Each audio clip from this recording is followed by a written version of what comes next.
definitely scares me when you're trying to determine whether or not you're going to take on a living icon, a man who means so much to so many people. The question is, how does any actor play one of the most famous people in the world with a lot of courage and a lot of risk? It's a high wire act. You go to work. You go to work.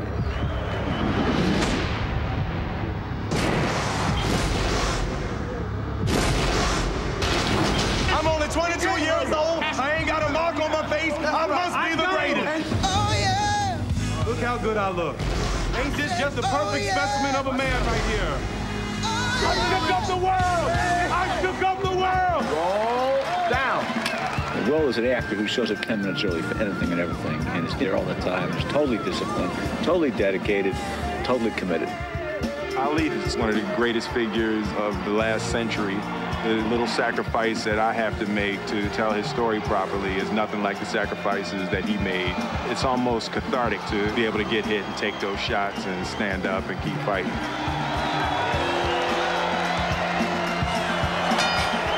This is a totally different fight than Liston expected, and anyone in this arena will tell you. They never thought this would go this far.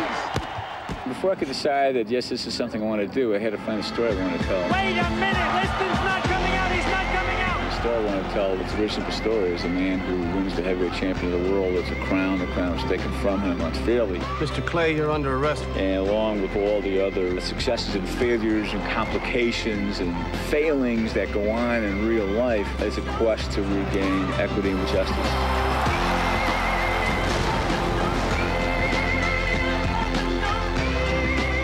About 5 years ago was the first time that the idea of playing Muhammad Ali came up, and the harsh reality washed over me that it was absolutely, completely impossible, that it just couldn't be done.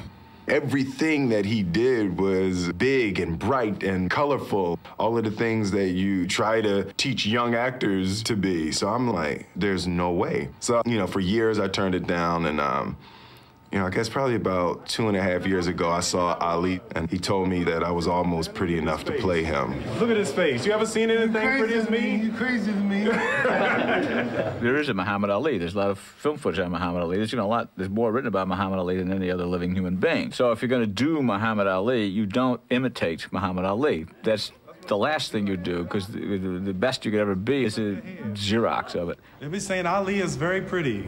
We can't take nothing from him. That man is very pretty. But that new man. When I met Michael Mann, prior to that, I could never see the road. I couldn't see how I could become Muhammad Ali. I couldn't see how I could make my voice. I couldn't see how I could make my body. And then Michael Mann said to me, I will create the curriculum that will allow you to be Muhammad Ali. And for the first time, I could see the road. And it was a jagged, horrible, uphill road with mud in the rain after it had just snowed. But I could at least see it. And we shook hands and said, you know what, we'll give it a shot. And that day we began with step one, the physical.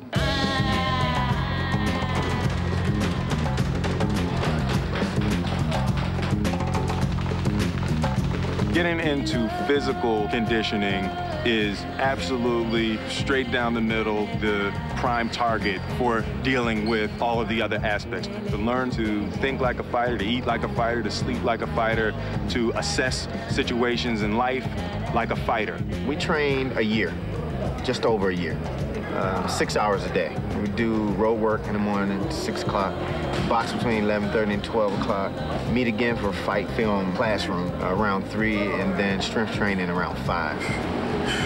It's an accumulation of learning simply everything.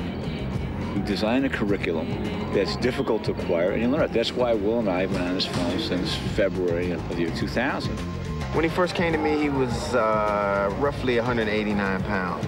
Now he was tipping the scales at 222.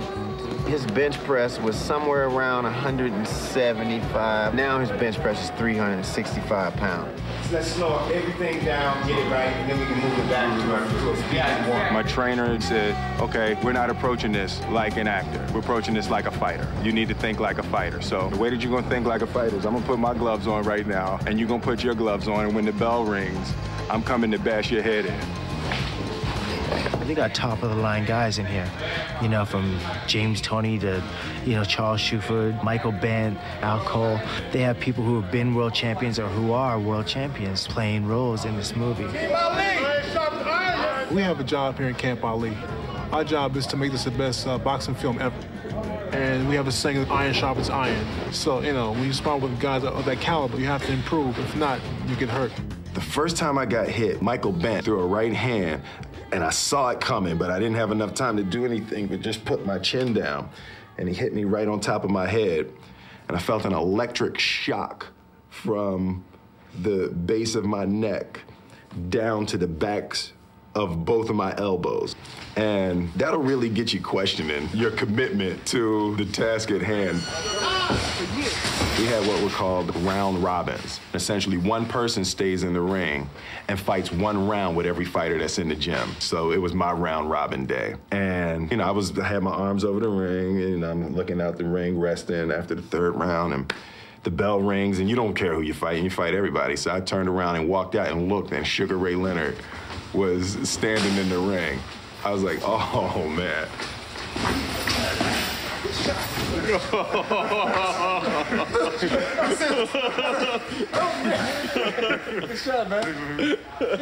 Will has done an extraordinary job becoming Ali. I'm tired, man. Take these things off. When you do something this intensely, it changes you. You're not the same person at the end of the process as you were when you went into the process. Don't hit the rope with those. Oh, man. Look at that. I think Will's doing a fantastic job already. You know, he's got his movements down. I was shocked when I first saw Will. I was amazed at how his body structure, how he got to be like Ali. And his mind is totally there. You know, he's sounding like him, talking like him, walking like him. And it's real unique. It's gonna be exciting. I think people are gonna be really surprised. Will's doing a real good job, you know. Sometimes he has me fooled. I'm afraid he's gonna hurt me. All of that starts with understanding the concept of being a fighter. And then the real work begins. Understanding the man. Sonny Liston, you ain't no champ. You a chump. Float like a butterfly, sting like a bee. Ah! Rumble, young man, rumble. Y'all want to lose y'all money? Then you bet it on Sonny. He know I'm great. He will fall in 8. Ali was the ultimate performer, and I feel like I know him. I know what makes him tick. Cassius Liston doesn't like you. Really can't stand you. Says he wants to kill you. Howard Cosell, you ain't nothing but an instigator. Man, how you get that way? Cassius, now you're being truculent. Well, if it's good, I'm mad. You next. Ali and Howard Cosell were so opposite one another that it was just the perfect comedic blend. John Voight has captured it amazingly. I'm the best thing ever happened to you, Cosell. Without me, you'd be a tall white man with a microphone in his mouth. And without me, you'd be a mouth.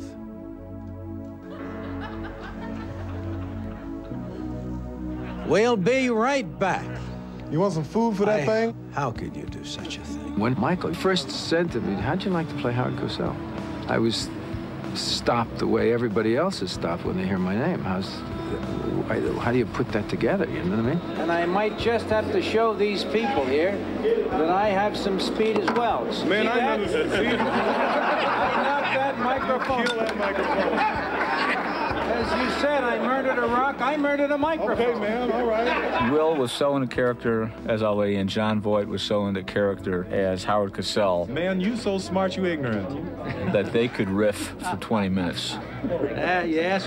Well, I know. We're starting to be quite a team, you and I. What you think? You got Sonny Peck? They were hilarious together. Tell the truth.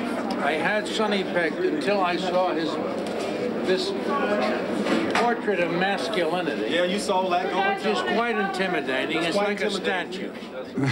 We could show a whole 16-hour film of us just ad-libbing. Come on down. You lucky he holding me back, man. You lucky he holding me back. It really created a wonderful environment to get to know your character. You know, you sound just like it. I remember the first day Ali came and I had been working on the dialect. He said, come on, Will, do that thing you do. Do that thing you do. I'm like, the thing I do is you. Injured a stone, murdered a brick. I'm so mean, I make medicine sick. We have Jamie Foxx as Drew Bondini Brown. I want to be your motivator. I want to be in your corner. What'd you say your name is? Bondini. Rhymes with Houdini, yeah, except that don't rhyme. Drew Bandini Brown was a one-off. He was a poet, but he was illiterate. The truth has shown itself to the power, now the power is coming to the truth. That's what it is. And the truth tastes good when it's a belly full of lies. What you talking about? It don't matter. It don't matter. Jamie could be in character and do 30 minutes of stand-up, not as Jamie Foxx, but as Bandini Brown. I love Ali. He understands me, even though I'm not Muslim, and I love pork and white women. I can give up that pork. Them white women got a hold of me now. Jamie Foxx, that dude has it. He may not know he has it yet, but I know for a fact that that dude has it. And I was like, Mike, please, that's the dude. I'm telling you, that is the dude. From the root to the fruit. Rumble in the jungle, baby. That's what I'm talking about. I really had to audition, it's like, because I didn't know who Bandini was. I'd never seen him, never heard of him, never really heard his voice. So the things that I was doing, it was like, nah, yeah, go back. Nah, it's not. The way I'm seeing it, between when Jeffrey opens the blind... Jamie didn't know who Bandini Brown was, but he had an idea, and for 95% of the time of this interview, of my casting session with him, there was nothing much going on. Ready and action. I'm flying. The Sky Chief talked to me. I know the word. And then he felt something, and he just opened up that door a little bit, and there was Drew Bandini Brown for a fleeting moment. And as a director, you know when you know. I know, Lord, where the king is going back to his throne, from the root to the fruit. Them rhymes is old, Bandini. You need to get some new ones. Jamie was able to look at Bandini as a character and find what's funny, and then just flip the coin to the other side and deliver the drama. God don't care about you, don't care about me. And all of everything, we don't mean nothing. He don't know us. We be. And that's the only thing he did. He's the truth. And I think people will be most surprised by Jamie's performance in this film. Like a butterfly, sting like a bee. Rumble, young man, rumble. The prophet is going home to the throne. Getting into the mind of the greatest fighter of all time is just to attempt to find the truth of the man. It's just a huge undertaking. Will is a hard worker, but I'd never seen him work quite as hard. What's wrong? What if I straightened my hair and moved into some white suburb? How I am says something. I kind of just saw Will grow up, spiritually, intellectually. What I've noticed is that he is capturing the essence of Muhammad. You don't remember me, do you? You had a long braid. Yeah. It just seems like he kind of reached in and grabbed his soul a little bit, took a little piece of it. Working on the film really gave me the opportunity to get to know Muhammad Ali. You know I'm pretty good. You know that he was a fighter. You know he beat up a lot of guys. And you know he talked a lot. But I told him I was going to take it in 8, but they stopped it in 7 to keep me from looking so great. But kids that are 21 years old have no real sense of what Muhammad Ali meant to the era. My name is not Clay.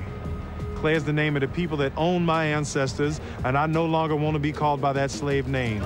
He wasn't going to conform to an external understanding about how he should be. Muhammad Ali was going to have self-knowledge, racial pride, and he was going to be how he was going to be in one presentation for everybody. They could take it or they could leave it. What? What's wrong with our name? My name. We would look at each other every once in a while like, we can't miss. So we're not even going to entertain the thought, and we were both just spiritually committed to that concept. No, real pictures. We just shoot the pictures. This is we're gonna do Sam Cooke in the beginning, in a club, and this is the place we're gonna turn into the Fifth Street Gym. We gotta clean it all up. It's an awesome task to try and take on Ali. It's very easy to get it wrong. But it is our ambition to do this with total integrity and not take any easy moves and pull no punches. We pull no punches in the ring.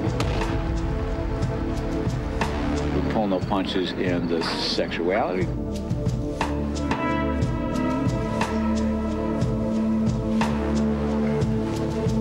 We pull no punches with the politics. You want to send me to jail? You my poser when I want freedom. You my poser when I want justice. You my poser when I want equality. Want me to go somewhere and fight for you? You won't even stand up for me right here in America. Those are mean times. Mean times. They killed Malcolm! They shot Malcolm! Was hit 7 times in the chest. There was a great despair with the deaths of the Kennedys and Martin Luther King, and Malcolm X as well. I felt we've lost. And I think that Muhammad Ali, for me, was one of the ways that I combated my despair about that. Cassius Marcellus Clay, U.S. Army. We look at him and say, wow. He's so deep and he's so complex. You understand what's at issue is you're licensed to fight Terrell in Illinois. Yes. Then are you prepared to apologize about your unpatriotic remarks about the war? No. They don't want you to fight. It's actually really simple. If you believe something is wrong, don't do it, no matter what the repercussions are. I think they're going to vacate you from the crown. Oh, so they're going to take from me what no fight in the world can. Let's tell it like it is. With your court and boxing problems, Muhammad, can you get a fight promoted? Everybody knows that I am the champ. The true prime of Muhammad Ali, no one has ever seen and no one ever will see, because he was exiled for boxing from the 3.5 years that would have been his best. Hey, champ.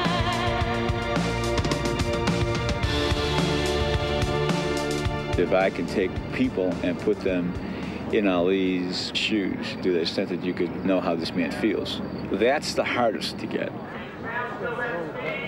Michael Mann, he defies the laws of physics. You want him on that wall. You need him on that wall. Go back to the face, speed the face. I sleep well at night because I know he's wide awake, trying to make the film better. I think Michael really likes actors. He gets a kick out of them. He speaks to them in a language they understand. And he doesn't mind trying different things. Now, what's going to happen when we're going to shoot this, lots of times we shoot things all out of order. This, we're not going to do that way. We're actually going to shoot. He doesn't have a cinematic hardening of the arteries. He's still flexible. It's just, oh, wow, that's great. Or wait a minute, yeah, we could use that. Let him miss with the left, and then you're going to come over with the right. I mean, that's it. Michael is technically past everybody. He knows what each new device does. Like, he'll use cameras that no one's used before.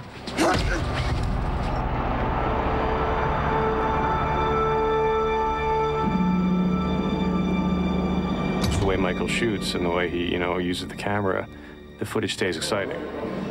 The Elmo camera is quite interesting. It's 2 cameras ganged together, locked in a little harness.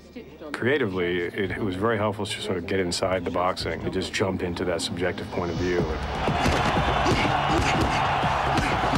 We wanted to raise the bar of how one would realize cinematically the experience of being in the ring, because there's drama going on, and there's a story to the piece around. Nah, the guy's punching on the brakes. Just take care of him, okay? We're fine. I can't see nothing, man. Just go and cut him off, Angie. Cut him off, man. No. What was great about playing events that have taken place is you can talk to the person and you can really understand, okay, what were you thinking? What were you feeling? Well, I'm so proud having you play me on the show. Ali's trainer, Angelo Dundee, was a technical advisor on the film, and it was spectacular. Bang, that's it. That's it. He might have been working on something for 2 weeks, and Angelo could get in there in 20 minutes and say, oh, man, that's because you got a zig when you shag or something, whatever he'd say, and suddenly it would be there. That's the only thing he'll do. I asked Angie to show me how we wrapped Ali's hand, because Ali had 3 big knuckles. Muhammad had a big extruded knuckle. So what I used to do, I used to cut out the gauze. And what he would do is when he put on the wraps, he would cut out holes for the knuckles. This feels different when you wrap it, right? Angie was very precise in what he had with him, where he kept the adrenaline, where he kept the salts, where he kept his scissor, where he kept the gauze pads, where the Q-tips, this and that. Okay, let's talk here. When you talk authenticity, you're talking Michael Mann. He wants it to be right, and that's his reputation. We had everybody on the set. We had Ron Silver playing Angelo Dundee, and Angelo Dundee on the set. And we had Jeffrey Wright playing Howard Bingham. You lucky he hold me back. Ali, now showing in a cinema near you. Like a butterfly, sting like a bee. I was a photographer with a local black weekly paper called the Los Angeles Sentinel, and my assignment was to cover this big loudmouth coming to town. And I just started taking pictures on my own. Every frame that Michael Mann will shoot in this movie, Howard Bingham shot on his still camera. He's spent 40 years chronicling Ali's life. There's nothing that will be seen here that Howard hasn't seen. Howard has photographed everything. His documentation is incredible.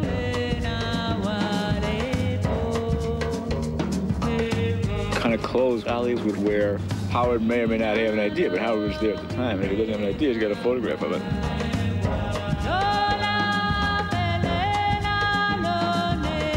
Actually, was introduced to Don King by Howard Bingham. And I spent a couple of days in Las Vegas hanging out with Don and watching him behave and misbehave. The Rumble in the Jungle. That is the name that I've given it.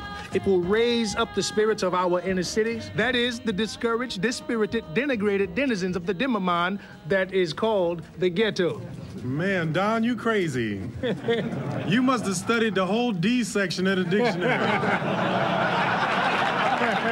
Muhammad Ali and George Foreman in Kinshasa, Zaire.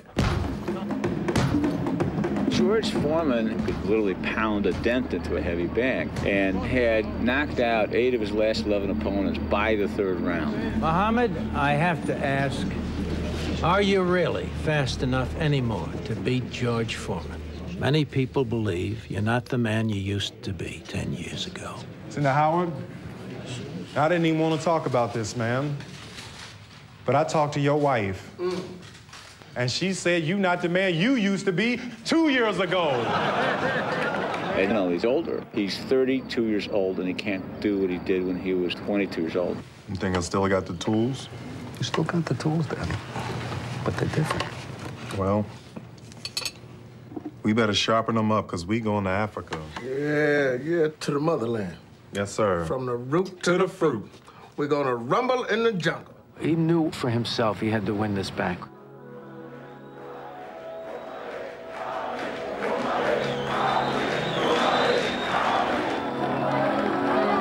This is my first time on the continent of Africa. And when we got off the airplane, just the experience of the people, there's just a real love for life and really recharging me being here.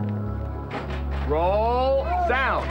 I can't imagine having a better place to shoot if you really want to use the sights, the sounds, the people, the history, the culture. It's so rich. This is all something that you hope you have and experience as an actor.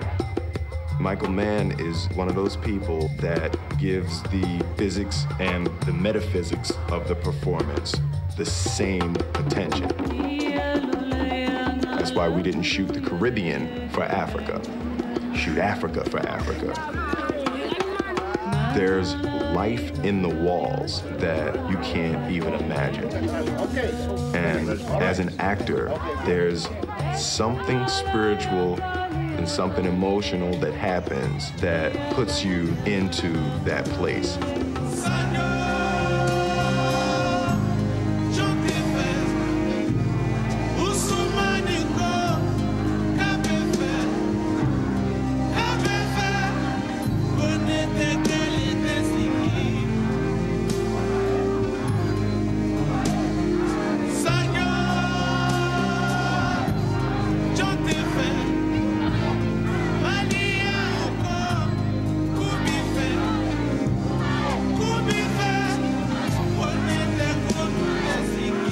There was a scene where there's about 60 kids and we're running down the street and, you know, they're just singing Ali, Boumaye. Ali! Boumaye! Action! Ali! Boumaye! Ali! Boumaye! Ali! Boumaye! Ali! Boumaye! Ali! And so we got to the end of the day and basically, you know, it was time for everyone to go home. The kids were probably 10, 11, 12 years old and they just started getting excited. And then all of a sudden the kids just started picking me up and just carried me through the streets. And I was like, wow.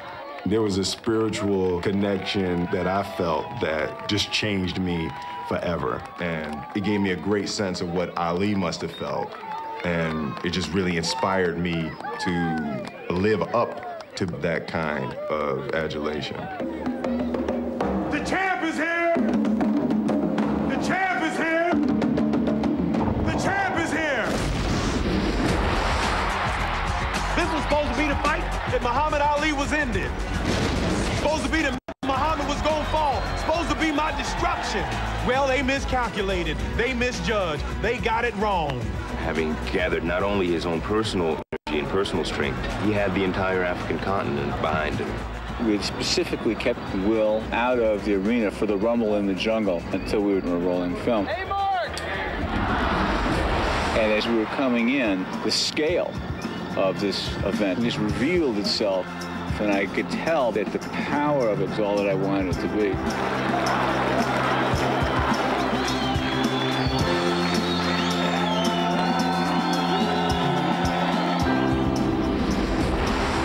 He'd already made a decision Shake hands now.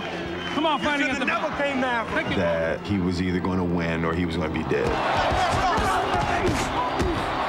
And it's difficult to beat a man who's not scared to die. He can't let anybody down. He can't. If it kills him, he has to win. And to be fueled with that, to be imbued with that, and impel himself forward.